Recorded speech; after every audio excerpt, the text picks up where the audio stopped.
Reds Caravan presented by Cincinnati Children's in partnership with Network for Hope. We really appreciate you being here today. I'm going to start our introductions here. My name is Zach Bunkowski. I'm the Vice President of Events for the Reds.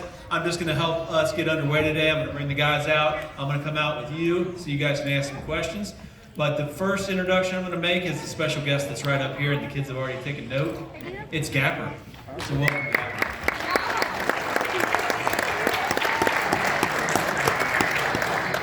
Chad is right over there. Hey, Chad, it's been a long time, my man. Chad's been coming to our Reds Caravan stops for a long, long time, so we appreciate him being here today. I also want to thank our staff that's joining us today. So it takes a lot of people to do this caravan. So Ashley and Caroline were here setting us up. Jorge's with me on the bus. We got our friends from the Reds Hall of Fame and our Reds Heads Kids Club back in the back, and we want to thank them as well as we get help along the way with the security gentleman named Chris, and we appreciate him being here with us today. So I will get everybody introduced here, and I didn't bring my intro sheet, so I'm going to try to remember how to introduce everybody properly. But down here, our first guest, he's our Senior Director of Player Development. He's been in the organization for 4 years now. He himself was a minor league player for about 8 seasons as well. So please welcome Jeremy Farrell.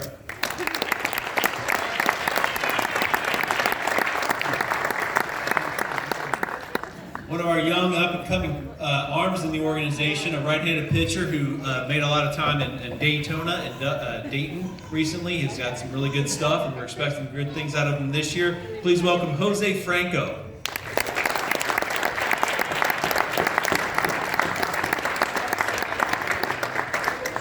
Next to him, we have one of our guys on the current Major League roster. He was drafted by the organization, developed by the organization, really shot up through the organization, made a name for himself in his AA season, really, and has really shown for us here lately, and he came up and made his debut for the club last June. Please welcome outfielder Blake Dunn.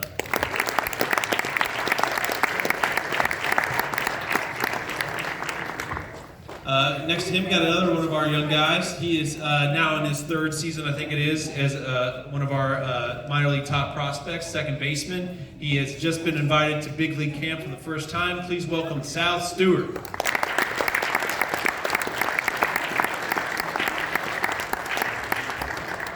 Next to him, we have one of our another developed player by the Reds. He was drafted in 2020. Actually, he wasn't drafted. He was signed as a minor league or an undrafted free agent with us. But he shot through the organization, has really proved himself. Made his debut in 2023 seasons, came back up last year, and provided a lot of good innings for us. Please welcome Carson Spires.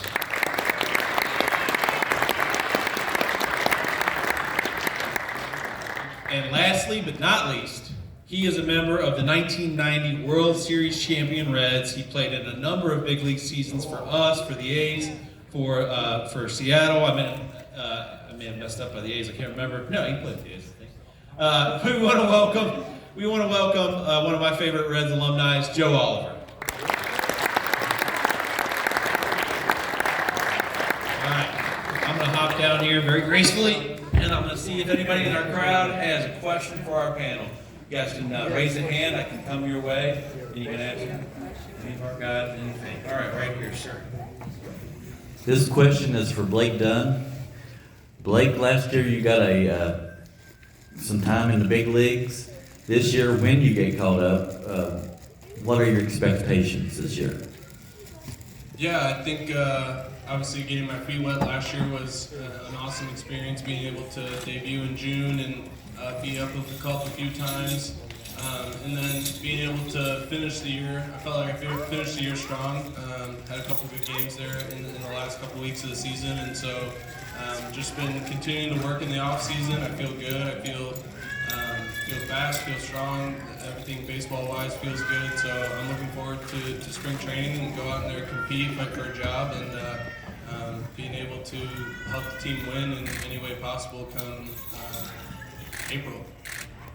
Excellent. Thank you. All right, yeah, right here up front, this young lady. This question is for anybody. Who was your favorite teammate? Who's your favorite teammate? On the spot right there, I mean, come on. I'd say my favorite teammate was Buck Farmer this past year. He's a great guy. My favorite teammate's Edwin Arroyo. He's probably one of my best friends. So. I'd say I feel like I'm pretty close with Jacob Herby, so I'd say he's probably one of my favorite teammates. My favorite teammate is Ricardo Cabrera. Right, young man right over here. What made you want to start play baseball? Good question. I would say, I was 5 or 6 years old when I started playing, and I think it was just like getting up and going to the backyard and playing catch with my dad and my brother. Just kind of like started the love for the game, and then obviously once I got into t-ball and little league and stuff like that, I knew that I was pretty good at the game and knew that I wanted to try to play for as long as I could. So I think just playing catch with my dad and my brother in my backyard really started it. Yeah, I kind of just started because my dad put me in it, and then from there on out, I was pretty good at it, so I kept going. Yeah, I would say I probably found out that I wanted to keep playing baseball once I got to the age of travel baseball. With me and my parents traveling all over the place to play tournaments, and I love the travel, I love the game, and that was kind of the point when I decided that was kind of what I wanted to do going forward. Yo comencé a jugar a los 3 años y fue porque a mi papá le gusta el béisbol, quiso introducirme en eso y después que fui creciendo fui armando el deporte y me quedé jugando. Yeah, I started to play baseball when I was 3. My dad was the one that really took me, and he liked the sport a lot, so really showed me and took me under his arms and said, okay, we're going to play baseball. So ever since then, I've been playing. I started playing all kinds of different sports as I was younger, and then when I got older, baseball just progressed. That was a sport that I wanted to play. Midway up here. Who was your favorite player growing up? Favorite player growing up? I was born in Michigan, so I grew up watching the Tigers a lot, and so I would say my favorite player growing up watching was Miguel Cabrera. Mine was Johnny Bench and Thurman Munson. My favorite player is Felix Hernandez. My favorite pitcher growing up was Roger Clemens. My favorite player was Manny Machado. Lady right back here. How many hits do you think you're gonna make this year? How many hits are you gonna have, Blake and Sal? How many hits are you gonna get this season? I'm thinking maybe 140. That's what I'm looking for. I want 141 then. All right, he's got a hand up here. Oh, young man. What was your favorite MLB moment? 2 MLB guys, 3 MLB guys. I think your MLB debut so far would be my favorite MLB moment. Yeah, I would say that's a really good one, the MLB debut for me for sure. But another good moment that I had was my home run off of Chris Sale, who ended up winning the NL Cy Young this year. Mine was definitely Game 2 of the World Series in 1990. My hit to end the game off of Eckersley. Awesome.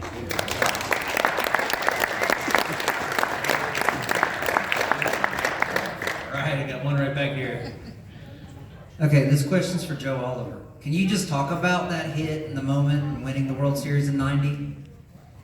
Yeah, it was a special moment. I mean, it all started with me getting the opportunity to catch the first pitch from Barbara Bush and knowing the time frame of when we were in the middle of Gulf War. So it was a special time. That hit, I'd never faced Dennis Eckersley before. Didn't know what to expect other than what I'd seen on TV. I thought that Lou might pinch hit for me, just because that typically in the late inning situations, being a young player, he would usually go to the left-handed hitting Jeff Reed. I didn't hear my name called, so I had to go through my head as I'm walking up to the batter's box about a scout report, and I had no idea of what to go off of, so I took the first pitch, and it was a pitch that I normally would have been aggressive at and swung. Mad at myself for taking it, but then he threw another backup slider I didn't crush it, but I hit it hard enough down the third base line, and couldn't hear myself think as I'm running down the first base line.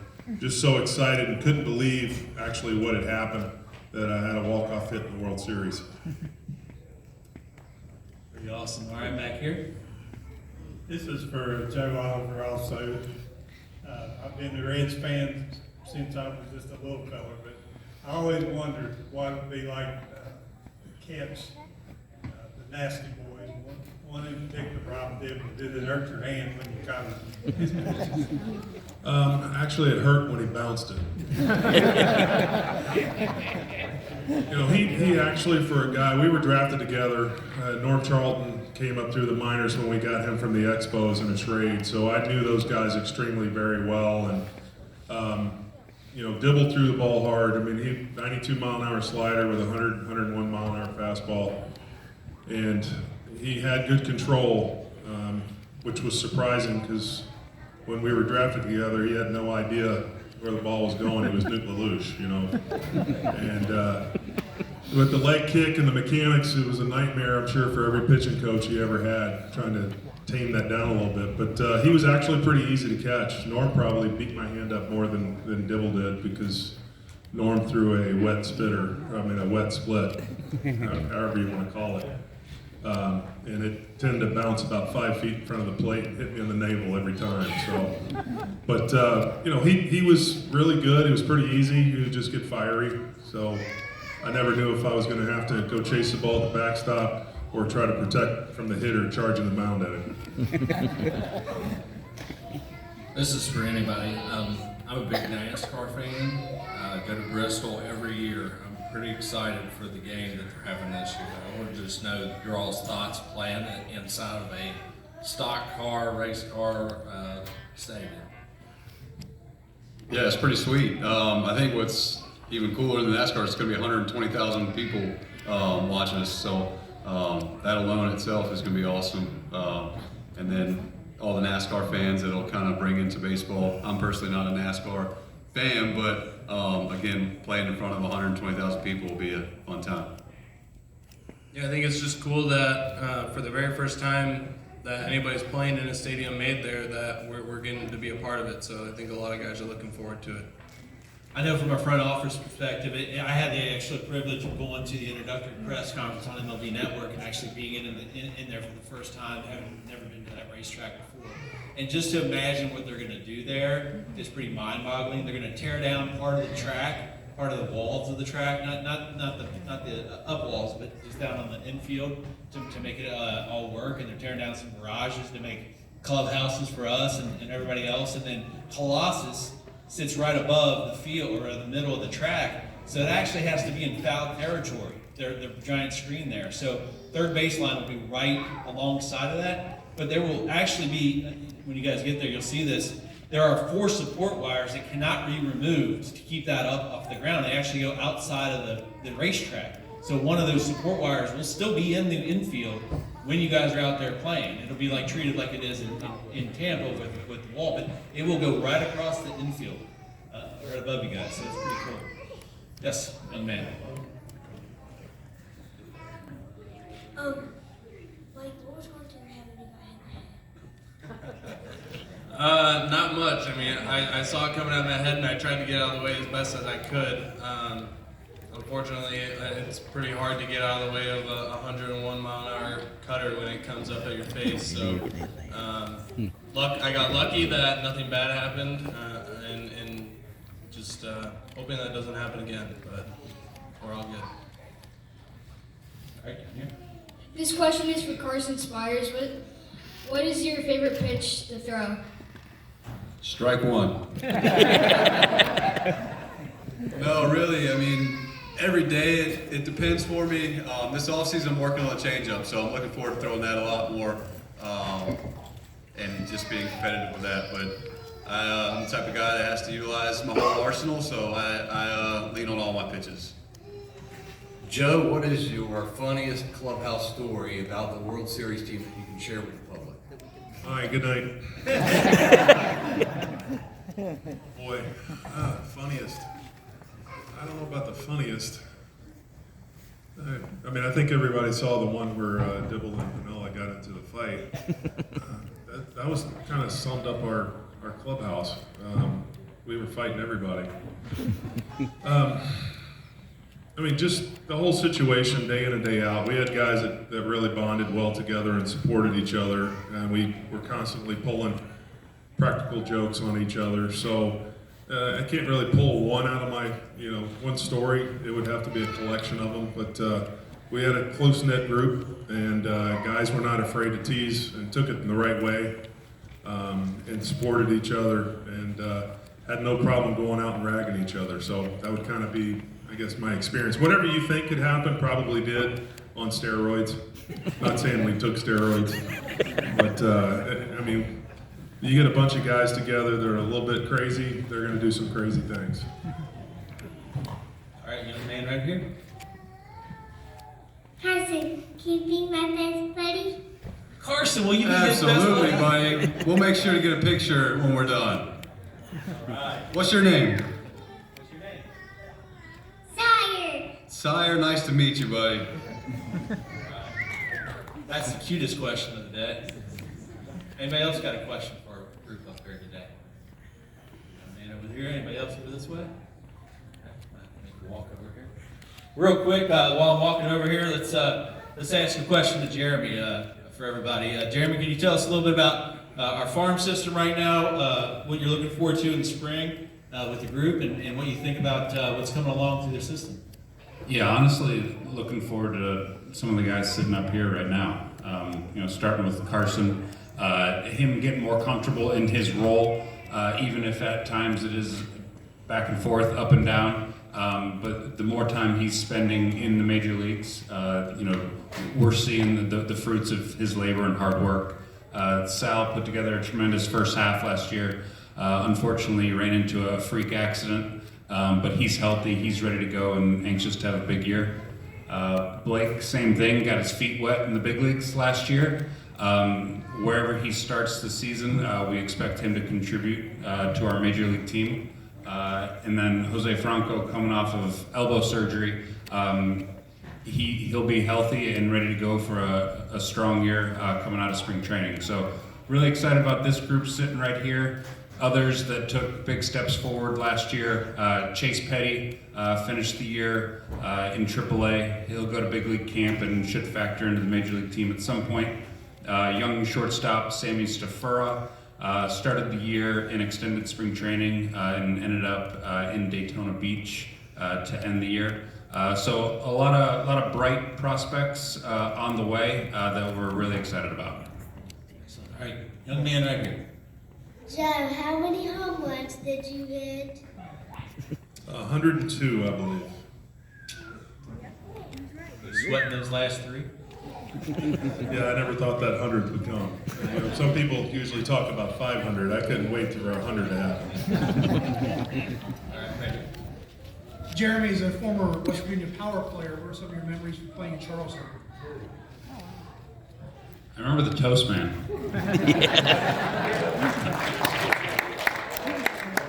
Yeah, that was my first full season in 2009. West Virginia Power, Gary Green was the manager. South Atlantic League. I stayed out in Taze Valley for the year, so driving in, we passed through Huntington, and I saw the signs for Taze Valley and polka. I remember the polka dots, and so we got some polka dots in here? Awesome. So those are some of the memories that I had driving in today. Awesome. All right, young man. Who broke the most windows playing baseball? Have you broken a window playing baseball? No, not yet. Anybody break a window at the house? My mom would not have been happy if I had broke a window. Gaffer did. They had 3 boys. They say it's bound to happen. All right, who's next? Just blame it on your brother when it does happen. Do we have any more? It's been great Q&A, guys. Thanks. I think there's a lot of excitement around Terry Francona coming in. How do you guys feel about the opportunity to play under Francona at some point? Yeah, I think that's the buzz going into camp, right? He's all we hear is he's a guy that loves being in the locker room, loves being with the guys. That's where he feels comfortable. So having him in the clubhouse, having his experience where he can just teach us and talk to us about what he knows is going to go a long way. So we're all excited. You get to learn from a guy that's done it for 23 years and won World Series. So it's exciting for me. It's exciting for all of us. Yeah, and I mean, he's a future Hall of Fame manager, so I mean, everybody in the clubhouse is going to be able to learn something from him. And I know a lot of guys are super excited about that. And everybody that I've talked to that have known him can't say enough good things about him. So, I mean, I know me personally, I'm really excited to start to work with him. This question's for Carson Spires. How do you feel about having a new manager? Yeah, I'm like I just said, I'm excited. He brings an awesome resume with him. So 23 years of being a manager, coaching some of the best players that ever played in baseball.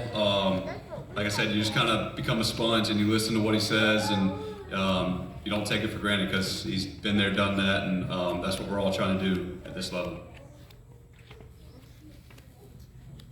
Any others? Okay, feel good? Okay. Oh, we got one more here. All right, stepping away from baseball a little bit. What do you guys do in your off time, like off season, away from baseball? I've got a girlfriend that if I don't hang out with gets upset, so I hang out with her. I hang out with my family, hang out with my girlfriend, spend time with the people I love, my friends. Yeah, we're gone for so long that sometimes we need that time away just to be a normal human being, just like every one of us over here. So I spend a lot of time with family and friends and just the people I love.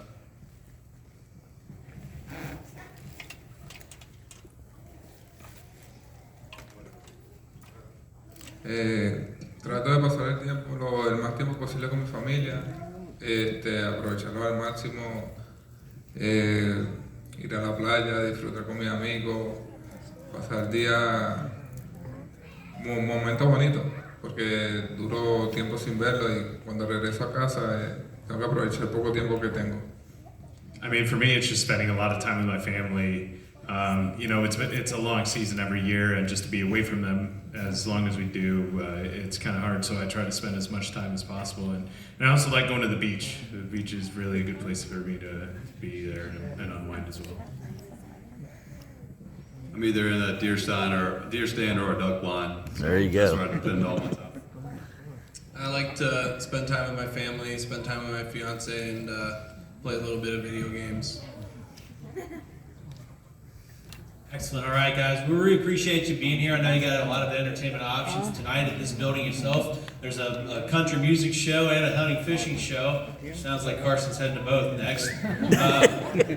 But we appreciate you being here. What we're gonna do is we're gonna bring everybody down, and they're gonna take a seat up here. We're gonna do autographs, so everybody just stay where they're seated for just a minute. What we'll do is we'll just start over here with Chad. It'll be our first one, go through, and then everybody can just follow a line. What we're going to have is we're going to have one guy that's with our radio affiliate here as well while we're signing autographs. So we appreciate WCHS being out with us today. And again, thank you all for being here today. Okay? Thank you.